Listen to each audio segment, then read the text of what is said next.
नमस्कार दोस्तों, मैं आराध्या शर्मा स्वागत करती हूँ आप सभी का आपके अपने YouTube चैनल प्रतिष्ठा एकेडमी 2.0 पर। तो चलिए भाई, आज की क्लास शुरू करने से पहले सबसे पहले मैं आप लोगों को कह देना चाहती हूँ, क्योंकि मैं रोज रोज नहीं कहती, इसलिए आज की क्लास में कह देना चाहती हूँ कि भाई आप लोग चैनल को सब्सक्राइब कर लें, बेल आइकन प्रेस कर दें एंड क्लास पूरी देखें। अगर आपको क्लास अच्छी लगती है तो एंड में क्लास को भी लाइक करके अपने पढ़ने वाले दोस्तों में शेयर कर दीजिएगा, ठीक है। चैनल को सब्सक्राइब करना बिल्कुल भी ना भूलें एंड बेल आइकन प्रेस जरूर कर दें, जिससे कि आगे की क्लासेस का नोटिफिकेशन आप तक पहुंचता रहेगा, ठीक है। तो चलिए भाई क्लास को शुरू करते हैं। देखिए, आज हमें भारतीय इतिहास को पढ़ना है, जो कि हमारा भारतीय इतिहास का टॉपिक चल रहा था। उसमें हम पुरातत्व संबंधित साक्ष्यों को पढ़ रहे थे, जिसमें से हमने वेदों को पढ़ लिया था। हमारे जो 4 वेद हैं, ऋग्वेद, यजुर्वेद, सामवेद और अथर्ववेद, तो ये चारों वेदों को हमने पढ़ लिया था। आज हमें पढ़ना है विदेशी यात्रियों का विवरण। क्या पढ़ना है? देखिए, पहले तो हमने वेदों से काफी जानकारी ली है, जैसे कि हमारे भारत में जो जानकारियां धर्मों के बारे में एंड गीता वगैरह के बारे में जो भी जानकारी मिलती है वो वेदों से मिलती है, ठीक है। अब यहाँ पर हमने वेदों से जानकारी ले ली। अब यहाँ पर हमें कुछ जानकारियां विदेशी यात्रियों के विवरण से भी मिलती हैं, ठीक है। जैसे बहुत सारे यात्री हैं हमारे भारत में आए, फाहियान हो गए, वेनसांग हो गए, प्लिनी हो गए, तो ये सारे के सारे जो मेगास्थनीज हैं, ये विदेशी यात्री भारत में आए और भारत का भ्रमण किया, यात्रा की, और भारत के बारे में काफी कुछ इन्होंने अपनी अपनी पुस्तकों में लिखा। तो उन सारी चीजों को आज हम जानेंगे। आज हम इन विदेशी यात्रियों के विवरण को पढ़ेंगे, ठीक है। तो चलिए भाई, यहाँ पर हेडिंग डाल लीजिएगा, विदेशी यात्रियों का विवरण। विदेशी यात्रियों का विवरण, ठीक है, विदेशी यात्रियों का विवरण। चलिए, सबसे पहले हम यहाँ पर नाम लिखेंगे हेरोडोटस का। किसका? हेरोडोटस। तो चलिए भाई, ऐसे लिख लीजिएगा पॉइंट वाइज, हेरोडोटस। हेरोडोटस, देखिए हेरोडोटस जो है ना, इनका नाम हमने सबसे पहले क्यों लिखा? क्योंकि हेरोडोटस को इतिहास का पिता कहा जाता है। क्या कहा जाता है? इतिहास का पिता कहा जाता है। तो चलिए भाई, यहाँ पर लिख लीजिएगा, हेरोडोटस को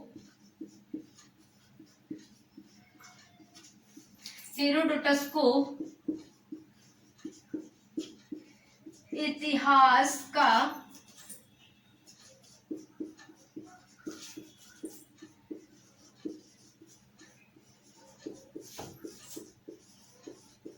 ठीक है, हेरोडोटस को इतिहास का पिता कहा जाता है, ठीक है। हेरोडोटस ने एक पुस्तक लिखी, कौन सी? हिस्टोरिका। इन्होंने हिस्टोरिका में 5वीं शताब्दी ईसा पूर्व के भारत और फारस के संबंधों का वर्णन किया, ठीक है। तो लिख लीजिएगा, इसने अपनी पुस्तक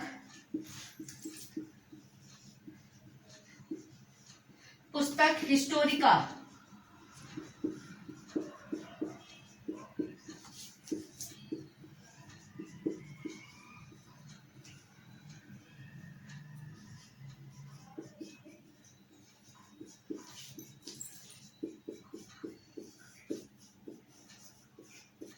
ईसा पूर्व के भारत और फारस के संबंधों का वर्णन किया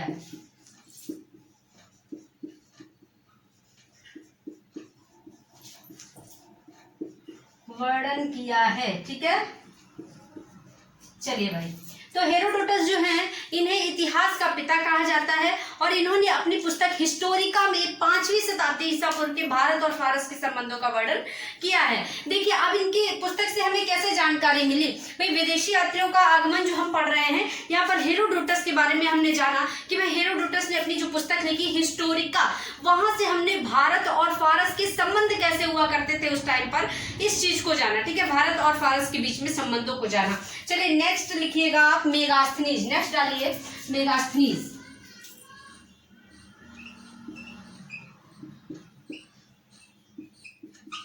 मेगास्थनीज, देखिए भाई, ये जो मेगास्थनीज थे ना, मेगास्थनीज ये सेल्यूकस निकेटर का राजदूत था। ठीक है, आप सभी जानते होंगे कि मेगास्थनीज जो था ये सेल्यूकस निकेटर का राजदूत था और ये चंद्रगुप्त मौर्य के दरबार में भारत आया था। ठीक है, क्या हुआ क्या था, देखिए 305 ईसा पूर्व सेल्यूकस निकेटर ने क्या किया था, भारत पर आक्रमण किया था। अपना साम्राज्य विस्तार के लिए वो भारत को अपने अंडर में करना चाहता था, तो इसमें वो उसको संधि करनी पड़ी, ना वो जीता और ना हारा, उसको संधि करनी पड़ी। और इस संधि के तहत जो है मेगास्थनीज जो उसका राजदूत था, इसे उसे चंद्रगुप्त मौर्य के दरबार में देना पड़ा। ठीक है, तो यहाँ पर लिखिएगा मेगास्थनीज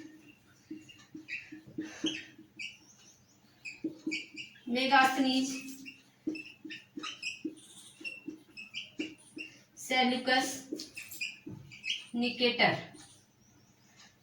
का राजदूत था,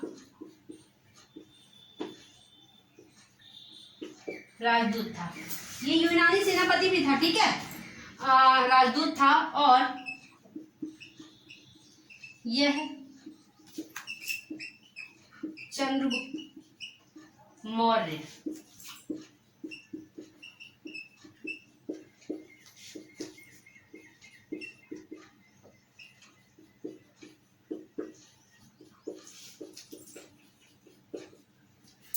चंद्रगुप्त मौर्य के दरबार में भारत आया था मेगास्थनीज। मैंने बताया आपको क्या रीजन था इसका चंद्रगुप्त मौर्य के दरबार में आने का, क्योंकि सेल्यूकस निकेटर ने जो है भारत पर आक्रमण किया था और इसमें इसको संधि करनी पड़ी। तो अपना राजदूत जो है ये यहाँ पर संधि में होता था ना कि कुछ ना कुछ एक दूसरे को दिया जाता था, संधि कर रहे हैं तो हम दे रहे हैं कुछ ना कुछ। ठीक है, इस तरह से समझौते किए जाते थे। ठीक है, इसने अपनी पुस्तक इंडिका, ठीक है, इंडिका मेगास्थनीज की पुस्तक है। अपनी पुस्तक इंडिका में मौर्य युगीन समाज और संस्कृति का वर्णन किया है,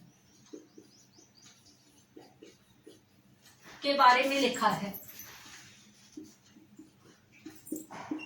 के बारे में लिखा, मौर्य युगीन संस्कृति और समाज के बारे में लिखा है। ठीक है, कौन सी पुस्तक है मेगास्थनीज की? इंडिका। ठीक है, याद रखिएगा, पेपर में पूछा जाता है कि इंडिका किसकी पुस्तक है, तो मेगास्थनीज की है। ठीक है, चलिए भाई, अब नेक्स्ट हम देखते हैं टॉलमी। तीसरे नंबर पर हम देखेंगे टॉलमी।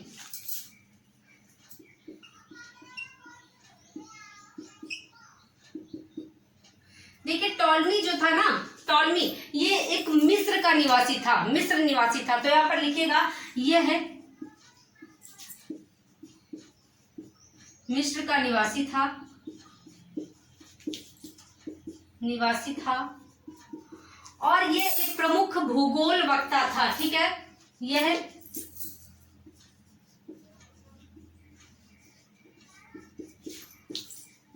भूगोल वक्ता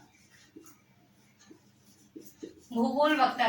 ठीक है, देखिए मेगास्थनीज जो इसने चंद्रमा को पृथ्वी का चक्कर लगाने में जो पूरा टाइम लगता है ना, उस टाइम का इसने निर्धारण किया था। ठीक है, किसने?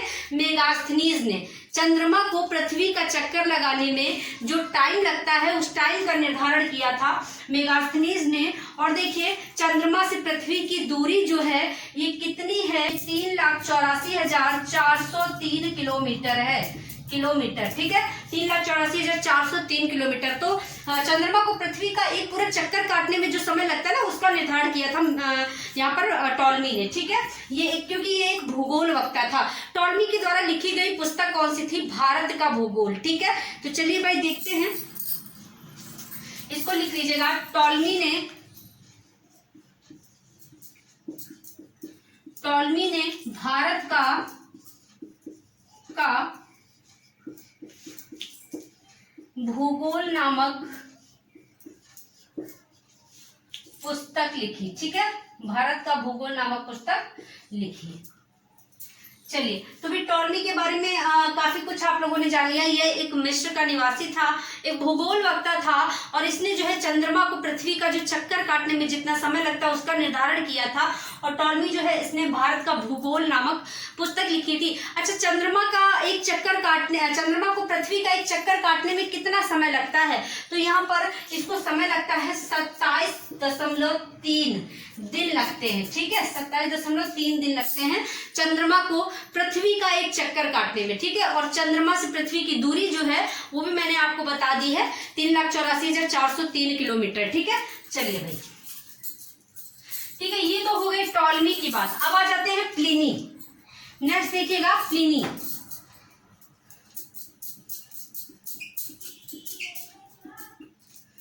प्लिनी ने नेचुरल हिस्ट्री नामक पुस्तक लिखी। कौन सी? Natural history. तो यहां पर लिखिएगा, इसने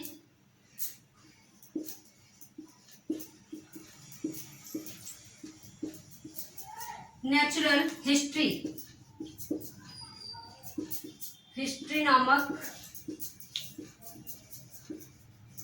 पुस्तक लिखी। ठीक है, नेचुरल हिस्ट्री नामक पुस्तक लिखी। और इस पुस्तक में इसने किन चीजों के बारे में वर्णन किया, तो इस पुस्तक में इसने तत्कालिक पशुओं, पेड़ पौधों, जंतुओं, खनिज पदार्थों आदि के बारे में वर्णन किया है। तो लिखिएगा, इसने भारत के पशुओं,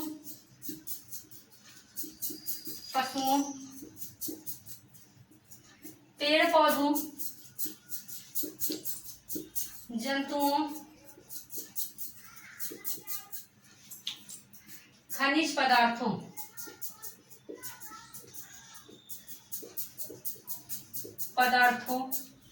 आदि का वर्णन किया है।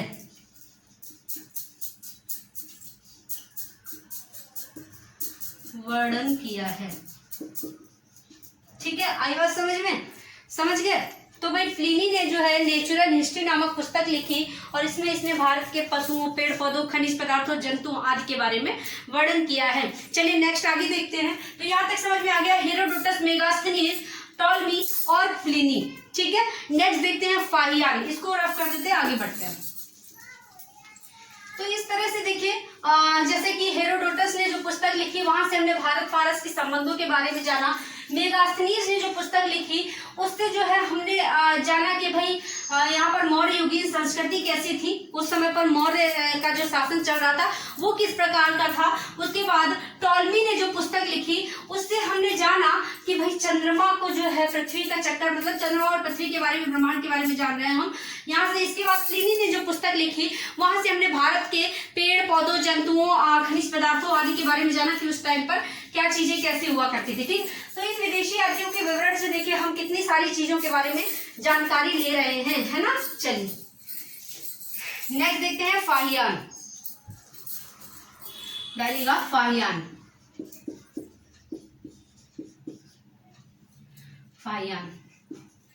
फाहियान जो है ये चंद्रगुप्त द्वितीय के शासन काल में आया था। ठीक है, चंद्रगुप्त द्वितीय के शासन काल में आया था।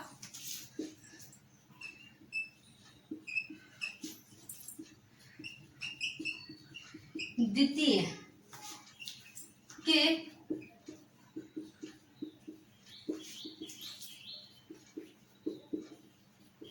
आया था। ठीक है, शासन काल में या दरबार में आया था, याद रखिएगा। फाहियान एक चीनी यात्री था। ठीक है, तो यहाँ पर लिख लीजिएगा, यह है एक चीनी यात्री था और बौद्ध भिक्षु भी था, और बौद्ध भिक्षु था। ठीक है, बौद्ध भिक्षु था। ठीक है, इसका मेन उद्देश्य क्या था? इसका मेन उद्देश्य था भारत से बौद्ध ग्रंथों को एकत्रित करके चीन वापस ले जाना। ठीक है, भारत से बौद्ध ग्रंथों को एकत्रित करके चीन वापस ले जाना। तो लिखिएगा, इसका उद्देश्य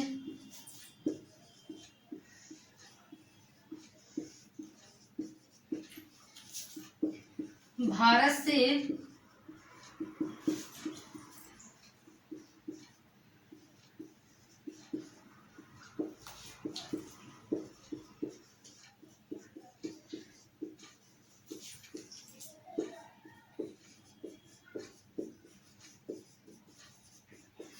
ठीक है। इसी उद्देश्य से ये भारत आया था कि भारत से बौद्ध ग्रंथों को एकत्र करके ये चीन ले जाए। ठीक है, चलिए नेक्स्ट देखते हैं वेनसांग। नेक्स्ट आते हैं वेनसांग।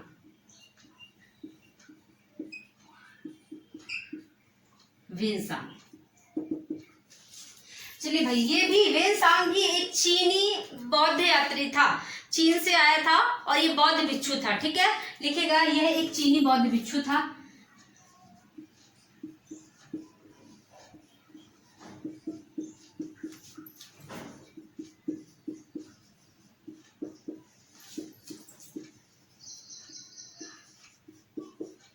बौद्ध भिक्षु था और ये किसके दरबार में आया था? तो ये हर्षवर्धन के शासन काल में भारत आया था। तो यहाँ पर लिखेगा ये है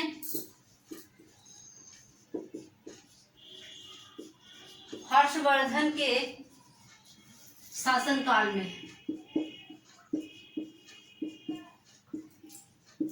में भारत आया था। ठीक है, हर्षवर्धन के शासन काल में भारत आया था। देखिए इसकी पुस्तक वेनसांग की पुस्तक है सी यू की। इसने अपनी पुस्तक सी यू की में उस समय का जो उस समय जो संस्कृति, हर्षकालीन जो संस्कृति थी ना, संस्कृति, धार्मिक, आर्थिक, सामाजिक जो भी अवस्थाएं थी, उन सब के बारे में इसने विवरण अपनी पुस्तक सी यू की में किया है। ठीक है, ये 15 वर्षों तक भारत में रहा था, तो लिख लीजिएगा ये है 15 वर्षों तक भारत में रहा, या 15 वर्ष भारत में रहा, लिख लीजिएगा 15 वर्ष भारत में रहा। और इसने अपनी पुस्तक, कौन सी पुस्तक है भाई? सी यू की, सी यू की। ठीक है, इसने अपनी पुस्तक सी यू की में हर्षकालीन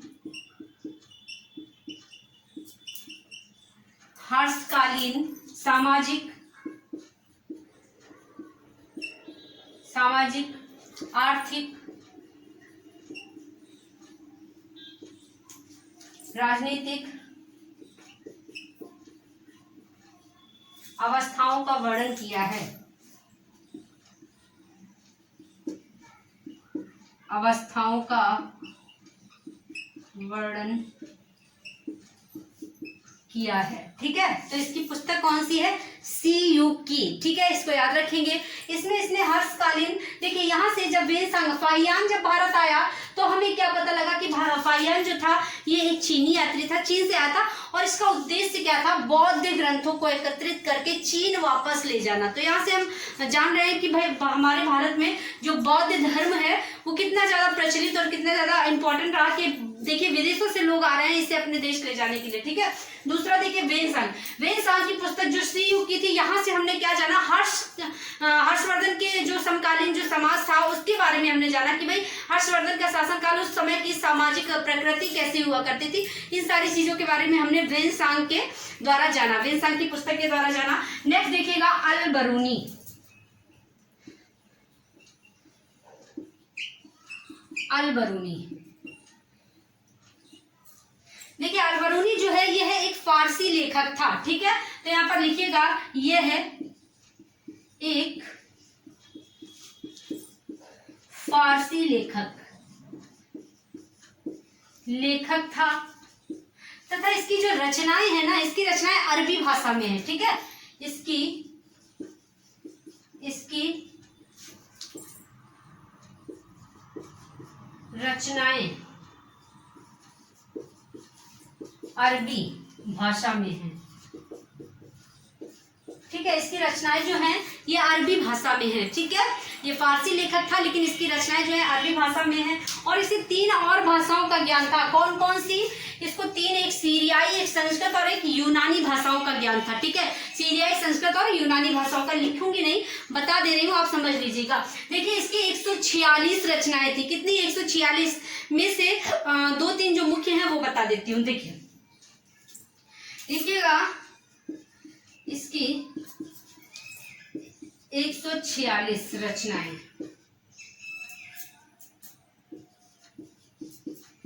रचनाएं हैं, ठीक है, जिनमें से देखिए जो मुख्य हैं, जो पूछी जाती हैं आपके पेपर में, वो देख लीजिए। नंबर 1 किताबुल हिंद, किताब-उल, इसी तरह से लिखिएगा हिंद, किताबुल हिंद, ठीक है। नंबर 1 ये पूछी जाती है आपसे कि किताबुल हिंद किसकी रचना है, अल-बरूनी, ठीक है, या अल-बरूनी की रचना कौन सी है, तो किताबुल हिंद वहां पर दिया होगा। नंबर 2 तारीख ए हिंद, तारीख ए हिंद, इसी तरह से लिखेंगे, ठीक है, तारीख ए हिंद। तो ये जो 2 रचनाएं ना, ये मोस्ट इंपॉर्टेंट है और ये पेपरों में अक्सर देखने को मिलती हैं। बाकी की बहुत सारी हैं तो उन्हें हम नहीं ज्यादा पढ़ सकते हैं, लेकिन जो पेपरों में पूछी जाती हैं उनको हम पढ़ सकते हैं। तो वो ये 2 हैं, किताब-उल हिंद और तारीख ए हिंद। इसके बाद तीसरे नंबर पर एक देख लीजिएगा, अल-नजूम, अल-नजूम। तो ये जो पुस्तकें हैं ये इनकी कुछ इंपॉर्टेंट हैं जिनके बारे में आपको जानना चाहिए, ठीक है, तो यही इंपॉर्टेंट है। नेक्स्ट देखते हैं हम टेसियस। अब ये कौन था, टेसियस कौन था भाई, तो टेसियस जो है ना ये ईरान का राजवैद था, ईरान का राजवैद, ईरान का राजवैद,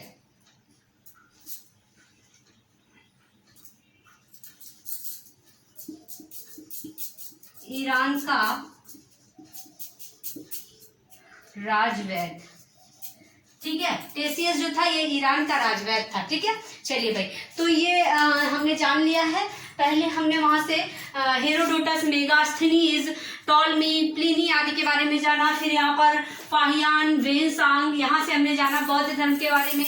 एंड वेनसांग से हमने जाना हर्षवर्धन, हर्षकालीन जो समाज संस्कृति कैसी हुआ करती थी। इसके बाद हमने जाना अल-बरूनी के बारे में और इसके बाद टेसियस के बारे में। चलिए, तो आज हमारा ये विदेशी यात्रियों का जो विवरण है ये टॉपिक कंप्लीट होता है। नेक्स्ट जो हमारा टॉपिक होगा उसमें हम आगे के बारे में जानेंगे। तो आज के लिए इतना ही, चलते हैं, कल फिर मिलेंगे अगली क्लास में। तब तक के लिए सभी को टाटा, बाय बाय, नमस्कार।